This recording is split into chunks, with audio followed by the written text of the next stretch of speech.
안녕하십니까. 목장 식구들과 함께 그리고 가족과 함께하는 공동체 성경 읽기 294일차 누가복음 1장에서 2장 그리고 시편 134편이 되겠습니다. 먼저 누가복음 1장 들어가기 전에 누가복음 안내를 해드리자면 누가복음 1차 독자는 이제 로마 제국의 헬라 기독교인이라고 할 수 있겠습니다. 이제 마태복음은 이제 유대인을 대상으로 기록하였고, 그리고 마가복음은 이제 로마인을 대상으로 기록하였다면, 이제 누가복음의 1차 독자는 이제 로마 제국 안에서 이제 헬레니즘 문화를 배경으로 갖고 있는 이 이방인 기독교인들을 1차 독자로 상정하고 기록한 책이라고 볼 수 있겠습니다. 이제 누가복음이 기록된 시대를 이제 그레코 로만 시대라고도 하는데요. 이제 이 말 뜻이 무엇이냐면은 이제 군사와 정치는 이제 로마 제국의 영향력 아래 있고, 그리고 문화와 사상은 이제 헬레니즘의 영향을 받고 있는 세대라 하여서 그레코 로만 시대라고 합니다. 그래서 이 헬레니즘 문화 기반 안에서 이제 이 사람들이 갖고 있는 생각의 중심이 무엇이냐면은 이제 완전한 인간이란 무엇인가, 완전한 인간에 대한 그 이상을 찾고 그리고 갈급해 하던 시대라고 보시면 되겠습니다. 바로 그런 시대 속에서 또 그런 시대 속에 살아가고 있는 사람들에게 이제 누가복음은 바로 너희들이 생각하는 그 완전한 인간이신 바로 인자이신 예수님을 이제 증거하고 나타낸다고 볼 수가 있겠습니다. 그리고 또 누가복음에서 알려주는 것은 바로 만민의 구주이신 예수님이십니다. 이제 누가복음이 다른 복음서와 조금 다르게 이제 강조하고 있는 바가 이제 소외된 자들에게 예수님께서 보이신 그 관심에 집중하고 있는데요. 그래서 누가복음의 별명이 가난한 자의 복음서라고도 불리기도 합니다. 그래서 이것은 뭐 특별히 가난한 자를 강조하기보다는 지금 말 보고 계시는 대로 이 하나님의 구원의 보편성을 강조한 것이라고 보면 되겠습니다. 그래서 우리 하나님의 구원이 예수님으로 말미암은 구원이 저 유대인이나 사마리아인이나 이방인이나 그리고 남자나 여자나 부자나 가난한 자나 설사 세리와 같은 죄인이라 할지라도 그분을 믿는 자에게 구원을 베푸시는 이 만민의 구주이신 예수님을 특별히 강조한다고 볼 수 있겠지요. 자, 그래서 이제 누가복음 1장에 들어가면은 이제 그 첫 시작을 이렇게 말합니다. 그 배운 바의 확실함을 알게 하기 위해라고 합니다. 즉 이제 데오빌로 각하에게 보내는 이제 서문으로서 이제 누가복음이 시작하고 있는데요. 이제 이 데오빌로라는 사람은 이제 실존 인물이면서 동시에 이제 헬라 문화적 기반을 갖고 있는 이방인들을 대표하는 사람이라고 보실 수 있겠습니다. 이제 그 시대에는 이제 유대인들은 이제 예루살렘에서 일어난 예수님의 십자가 사건을 다 기억하고 알고 있지만, 그러나 이제 예루살렘과는 저 멀리 떨어진 로마나 그 주변 지역 사람들은 그 이야기가 역사적 사실인 것은 전혀 모르고 있죠. 그리고 그런 예수님의 이야기에 대해서 이제 영지주의자 같은 그런 어떤 환상과 영적인 것을 강조하는 사람들이 예수님은 실체가 아니고 또 혹은 그 이야기는 신화에 불과할 뿐이며 또 이런 거짓 가르침들도 난무하고 있었기 때문에 이제 예수님에게 일어난 이 사건, 예수님이 실제로 이 땅에 태어나시고 오신 분이시며 그 예수님의 십자가 사건은 역사적으로 실제로 일어난 이야기임을, 역사적 사실임을 강조하기 위해서 이제 그 배운 바의 확실함을 알게 하기 위해 이렇게 이야기하고 있는 것입니다.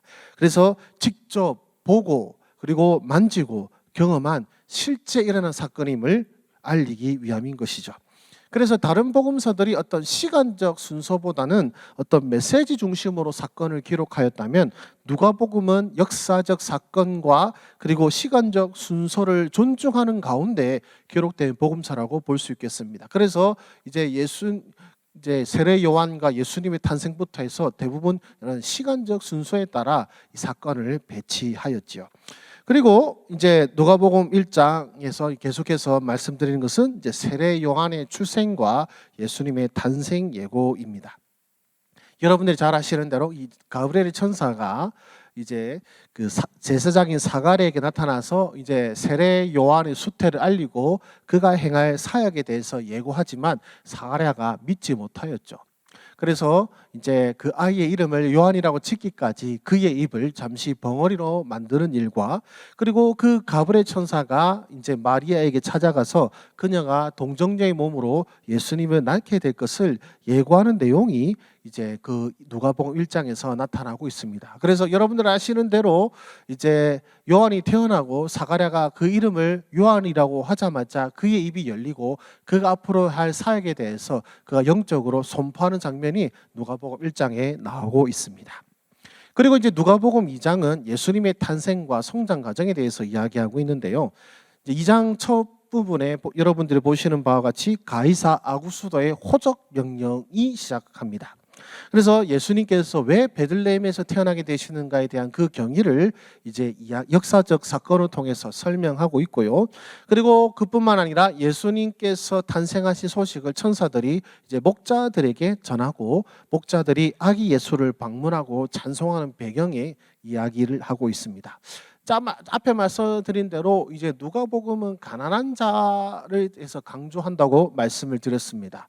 그래서 마태복음에서는 이제 동방박사 세 사람에 대해서 얘기하는데 누가복음은 이제 동방박사 세 사람에 대해서 이야기하기보다는 말씀드린 대로 이제 어떤 가난한 자에 속했던 목자들이 예수님의 탄생 소식을 접한 이야기를 이제 이야기하고 있는 것이죠.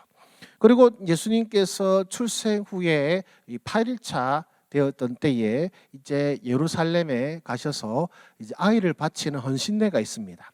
그 헌신례를 드릴 때에 예수님께서 메시아이심을 알아본 이제 시므온의 어떤 찬송과 그리고 안나라는 여인의 예언도 우리가 이 2장에서 볼 수가 있고요. 그리고 그 외에도 예수님의 성장 과정과 그리고 12살 되시던 해에 예루살렘 성전에 방문하시면서 또 그곳에서 일어났던 일에 대해서 소개하는 모습을 우리는 누가복음 2장에서 볼 수 있습니다. 즉 이 예수님의 어린 시절을 이제 이야기해 준 것은 그저 예수님이 하늘에서 뚝 떨어진 그런 분이 아니라 정말로 이게 우리와 같은 육신을 가지시고 이 땅에 태어나시고 또 우리와 같은 어린 시절을 보내시고 또 그런 성장 과정을 거치신 다음에 또한 우리 앞에서 이렇게 놀랍도록 사역하신 바로 인자이신 예수님이심을 이제 강조하기 위해서 예수님의 성장 과정을 기록한 것이라고 볼 수 있겠습니다. 그래서 예수님은 역사적으로 실존하신 분이고 정말로 이 땅에 존재하신 참 사람이신 예수님이십니다. 그 예수님께서 이 땅에 오셨고 또 이 땅에 살아가신 것이 사실이라면 예수님께서 십자가에 못 박히시고 3일 만에 부활하신 것도 바로 역사적 사실임을 여러분들이 믿는 믿음으로 이 말씀 함께 동참하시기를 소망합니다. 이제 말씀 읽도록 하겠습니다. 누가복음 제1장. 우리 중에 이루어진 사실에 대하여 처음부터 목격자와 말씀에 일꾼된 자들이 전하여 준 그대로 내력을 저술하려고 붓을 든 사람이 많은지라. 그 모든 일을 근원부터 자세히 미루어 살핀 나도 데오빌로 각하에게 차례대로 써보내는 것이 좋은 줄 알았노니 이는 각하가 알고 있는 바를 더 확실하게 하려 함이로라. 유대왕 헤롯 때에 아비야 반열의 제사장 한 사람이 있었으니 이름은 사가랴요. 그의 아내는 아론의 자손이니 이름은 엘리사벳이라. 이 두 사람이 하나님 앞에 의인이니 주의 모든 계명과 규례대로 흠이 없이 행하더라. 엘리사벳이 잉태를 못하므로 그들에게 자식이 없고 두 사람의 나이가 많더라. 마침 사가랴가 그 반열의 차례대로 하나님 앞에서 제사장의 직무를 행할세 제사장의 전례를 따라 제비를 뽑아 주의 성전에 들어가 분향하고 모든 백성은 그 분향하는 시간에 밖에서 기도하더니 주의 사자가 그에게 나타나 향단 우편에 선지라. 사가랴가 보고 놀라며 무서워하니 천사가 그에게 이르되 사가랴여, 무서워하지 말라. 너희 간구함이 들린지라. 내 아내 엘리사벳이 내게 아들을 낳아주리니 그 이름을 요한이라 하라. 너도 기뻐하고 즐거워할 것이요 많은 사람도 그의 태어남을 기뻐하리니 이는 그가 주 앞에 큰 자가 되며 포도주나 독한 술을 마시지 아니하며 모태로부터 성령의 충만함을 받아 이스라엘 자손을 주 곧 그들의 하나님께로 많이 돌아오게 하겠습니다. 그가 또 엘리야의 심령과 능력으로 주 앞에 먼저 와서 아버지의 마음을 자식에게 거스르는 자를 의인의 슬기에 돌아오게 하고 주를 위하여 세운 백성을 준비하리라. 내가 이것을 어떻게 알리요? 내가 늙고 아내도 나이가 많으니이다. 나는 하나님 앞에 서 있는 가브리엘이라. 이 좋은 소식을 전하여 내게 말하라고 보내심을 받았노라. 보라, 이 일이 되는 날까지 내가 말 못하는 자가 되어 능히 말을 못하리니 이는 내가 내 말을 믿지 아니함이거니와 때가 이르면 내 말이 이루어지리라. 백성들이 사가랴를 기다리며 그가 성전 안에서 지체함을 이상히 여기더라. 그가 나와서 그들에게 말을 못하니 백성들이 그가 성전 안에서 환상을 본 줄 알았더라. 그가 몸짓으로 뜻을 표시하며 그냥 말 못하는 대로 있더니 그 직무의 날이 다 되매 집으로 돌아가니라. 이후에 그의 아내 엘리사벳이 잉태하고 5달 동안 숨어 있으며 이르되 주께서 나를 돌보시는 날에 사람들 앞에서 내 부끄러움을 없게 하시려고 이렇게 행하심이라. 6째 달에 천사 가브리엘이 하나님의 보내심을 받아 갈릴리 나사렛이라는 동네에 가서 다윗의 자손 요셉이라는 사람과 약혼한 처녀에게 이르니 그 처녀의 이름은 마리아라. 그에게 들어가 이르되 은혜를 받은 자여 평안할지어다. 주께서 너와 함께 하시도다. 처녀가 그 말을 듣고 놀라 이런 인사가 어찌함인가 생각하며 천사가 이르되 마리아여 무서워하지 말라. 내가 하나님께 은혜를 입었느니라. 보라, 내가 잉태하여 아들을 낳으리니 그 이름을 예수라 하라. 그가 큰 자가 되고 지극히 높으신 이의 아들이라 일컬어질 것이요 주 하나님께서 그 조상 다윗의 왕위를 그에게 주시리니 영원히 야곱의 집을 왕으로 다스릴 것이며 그 나라가 무궁하리라. 나는 남자를 알지 못하니 어찌 이 일이 있으리이까? 성령이 내게 임하시고 지극히 높으신 이의 능력이 너를 덮으시리니 이러므로 나실 바 거룩한 이는 하나님의 아들이라 일컬어지리라. 보라, 내 친족 엘리사벳도 늙어서 아들을 배웠느니라. 본래 임신하지 못한다고 알려진 이가 이미 6달이 되었나니 대저 하나님의 모든 말씀은 능하지 못하심이 없느니라. 주의 여종이오니 말씀대로 내게 이루어지이다. 하매 천사가 떠나가니라. 이때 마리아가 일어나 빨리 산골로 가서 유대 한 동네에 이르러 사가랴의 집에 들어가 엘리사벳에게 문안하니 엘리사벳이 마리아가 문안함을 들으매 아이가 복중에서 뛰노는지라. 엘리사벳이 성령의 충만함을 받아 큰 소리로 불러 이르되 여자 중에 내가 복이 있으며 내 태중에 아이도 복이 있도다. 내 주의 어머니가 내게 나아오니 이 어찌 된 일인가. 보라, 내 문안하는 소리가 내 귀에 들릴 때에 아이가 내 복중에서 기쁨으로 뛰놀았도다.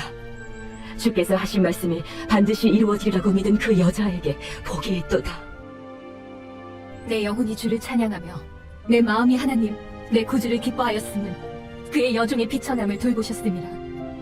보라, 이제 후로는 만세에 나를 복이 있다 일컬으리로다. 능하신 이가 큰 일을 내게 행하셨으니 그 이름이 거룩하시며 긍휼하심이 두려워하는 자에게 대대로 이르는도다. 그의 팔로 힘을 보이사 마음의 생각이 교만한 자들을 흩으셨고 권세 있는 자를 그 위에서 내리치셨으며 비천한 자를 높이셨고 줄이는 자를 좋은 것으로 배불리셨으며 부자는 빈손으로 보내셨도다. 그 종 이스라엘을 도우사 긍휼히 여기시고 기억하시되 우리 조상에게 말씀하신 것과 같이 아브라함과 그 자손에게 영원히 하시리로다. 마리아가 10달쯤 함께 있다가 집으로 돌아가니라.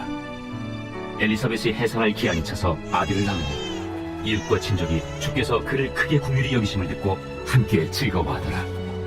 8일 되매 아이를 할례하러 와서 그 아버지의 이름을 따라 사가랴라 하고자 하더니 그 어머니가 대답하여 이르되 아니라 요한이라 할 것이라.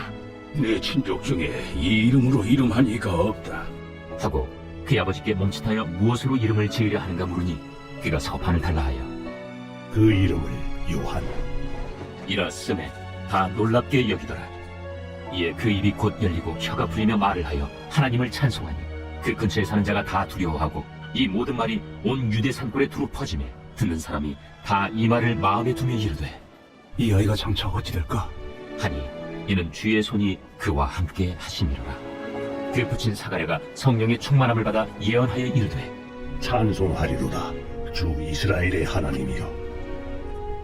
그 백성을 돌보사 속량하시며 우리를 위하여 구원의 불을 그 종 다윗의 실에 일으키셨으니 이것은 주께서 예로부터 거룩한 선지자의 입으로 말씀하신 바와 같이 우리 원수에게서와 우리를 미워하는 모든 자의 손에서 구원하시는 일이라.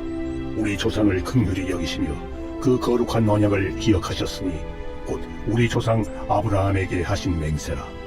우리가 원수의 손에서 건지심을 받고 종신토록 주의 앞에서 성결과 의로 두려움이 없이 섬기게 하리라 하셨도다. 이하여 내가 지극히 높으신 이의 선지자라 일컬음을 받고 주 앞에 앞서가서 그 길을 준비하여 주의 백성에게 그 죄 사함으로 말미암는 구원을 알게 하리니 이는 우리 하나님의 긍휼로 인함이라. 이로써 돋는 해가 위로부터 우리에게 임하여 어둠과 죽음의 그늘에 앉은 자에게 비치고 우리 발을 평강의 길로 인도하시리로다. 아이가 자라며 심령이 강하여지며 이스라엘에게 나타나는 날까지 빈 들에 있으니라. 제2장. 그때 가이사 아구스도가 영을 내려 천하로 다 호적하라 하였으니 이 호적은 구레뉴가 수리아 총독이 되었을 때 처음 한 것이라. 모든 사람이 호적하러 각각 고향으로 돌아가매 요셉도 다윗의 집 족속이므로 갈릴리 나사렛 동네에서 유대를 향하여 베들레헴이라는 다윗의 동네로 그 약혼한 마리아와 함께 호적하러 올라가니 마리아가 이미 잉태하였더라. 거기 있을 그때 해산할 날이 차서 첫 아들을 낳아 강보로 싸서 구유에 누였으니 이는 여관에 있을 곳이 없음이로라. 그 지역의 목자들이 밤에 밖에서 자기 양떼를 지키더니 주의 사자가 곁에 서고 주의 영광이 그들을 두루 비추매 크게 무서워하는지라. 천사가 이르되 무서워하지 말라. 보라, 내가 온 백성에게 미칠 큰 기쁨의 좋은 소식을 너희에게 전하노라. 오늘 다윗의 동네에 너희를 위하여 구주가 나셨으니 곧 그리스도 주시리라. 너희가 가서 강부에 쌓여 구유에 뉘어 있는 나귀를 보리니 이것이 너희에게 표적이니라. 하더니 후연히 수많은 천군이 그 천사와 함께 하나님을 찬송하여 이르되 지극히 높은 곳에서는 하나님께 영광이요 땅에서는 하나님이 기뻐하신 사람들 중에 평화로다. 천사들이 떠나 하늘로 올라가니 목자가 서로 말하되 이제 베들레헴으로 가서 주께서 우리에게 알리신 바 이 이루어진 일을 보자. 빨리 가서 마리아와 요셉과 구유에 누인 아기를 찾아서 보고 천사가 자기들에게 이 아기에 대하여 말한 것을 전하니 듣는 자가 다 목자들이 그들에게 말한 것들을 놀랍게 여기되 마리아는 이 모든 말을 마음에 새기어 생각하니라. 목자들은 자기들에게 이르던 바와 같이 듣고 본 그 모든 것으로 인하여 하나님께 영광을 돌리고 찬송하며 돌아가니라. 할례할 8일이 되매 그 이름을 예수라 하니 곧 잉태하기 전에 천사가 일컬은 바로라.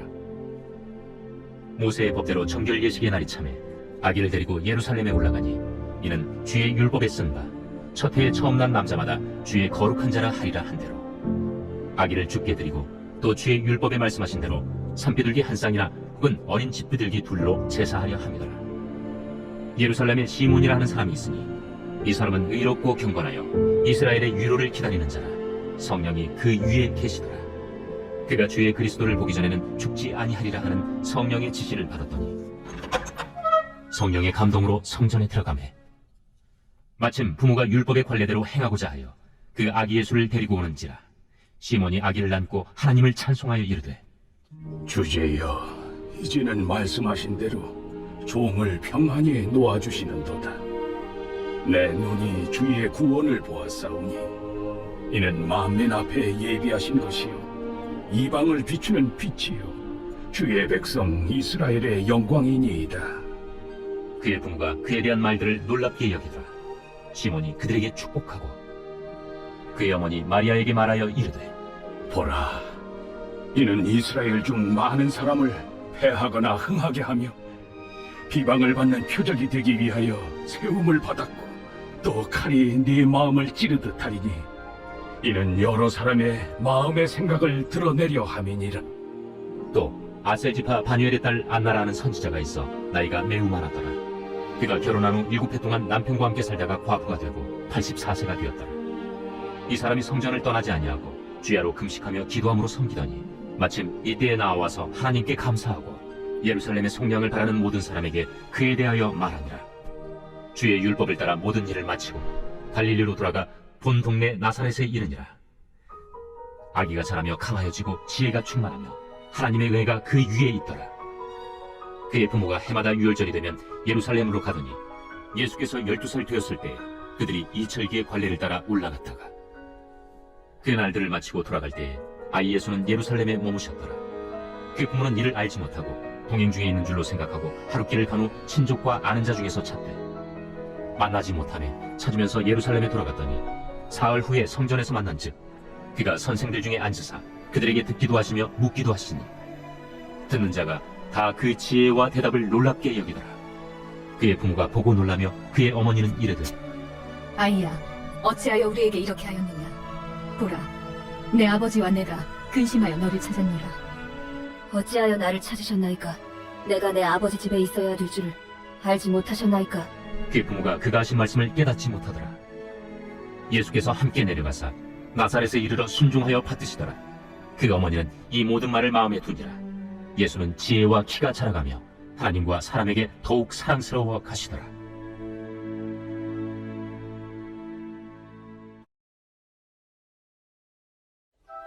제 134편 성전에 올라가는 노래. 보라, 밤에 여호와의 성전에 서 있는 여호와의 모든 종들아, 여호와를 송축하라. 성소를 향하여 너희 손을 들고 여호와를 송축하라. 천지를 지으신 여호와께서 시온에서 내게 복을 주실지어다. 예, 말씀 잘 읽으셨습니까? 우리 기도하고 마치겠습니다. 하나님 아버지 감사합니다. 이제 누가복음 말씀을 시작합니다. 참으로 가난한 자의 복음서라고도 불리고 또 예수님이 참 인간이시고 또 만민의 구주이심을 선포하기 위하여 기록된 이 누가복음서를 통하여서 우리를 향한 구원이 얼마나 크고 놀라운지, 그리고 우리 예수님께서 정말로 실제하시고 살아계셨고 또 이 땅에 태어나시고 또 이 땅에서 살아가셨고 또 십자가에 실제로 못 박혀 죽으셨고 실제로 3일 만에 부활하신 그 주님이심을 우리가 확신하는 귀한 계기가 될 수 있도록 함께하여 주시옵소서. 모든 것 감사드리며 예수님의 이름으로 기도드립니다. 아멘. 예, 평안한 밤 되시기 바랍니다. 감사합니다.